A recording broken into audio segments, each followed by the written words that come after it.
Y a-t-il un trésor caché dans les sous-sols du Vieux-Tour? Les locataires d'un immeuble qui voulaient faire réaliser des travaux sur leur fondation ont découvert des galeries souterraines qui ont provoqué de gros dégâts. Galeries qu'ils ont photographiées. Explication Benoît Bruer. Derrière cette façade, rue de la Grosse Tour, un homme se met à réaliser des fouilles clandestines en mai 2008. Selon la rumeur, l'auteur des faits espère trouver des pièces d'or. J'ai entendu parler comme tout le monde, après le journal, qu'il y avait un trésor qui pouvait être découvert au niveau de l'hôtel Bailly. Mais bon, à partir de là, j'ai vu personne, ni plus ni moins, rentrer en quoi que ce soit. C'est une chose que j'avais jamais entendu parler.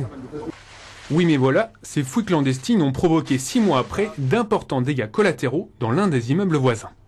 Quelqu'un a fait quelque chose qu'il ne fallait pas à ce niveau-là, ça s'est effondré, ils ont rebouché ici, ni vu ni connu, et on voit que en fait, ils ont tapé un peu partout, parce que ici, là, il y a les anciennes fondations en tuffeau. Mais toute cette partie-là, en fait, elle repose dans le vide. Et n'importe quel maçon aujourd'hui qui regarderait une fondation comme ça comprendrait que ça tient absolument pas le mur, ça.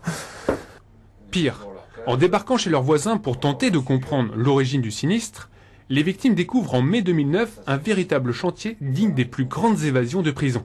Du matériel de spéléo, une pelle militaire ou encore une poêle à frire, mais surtout un puits de 6 mètres alimentant 12 mètres de galerie.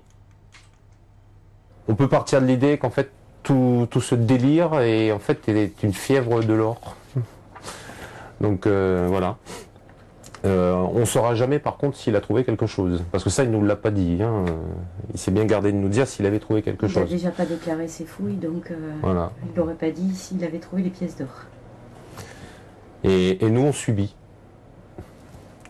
Nous, on ne demande pas les pièces d'or. On demande simplement de pouvoir vivre tranquillement chez nous. Une plainte pénale a été déposée par le syndic de la copropriété.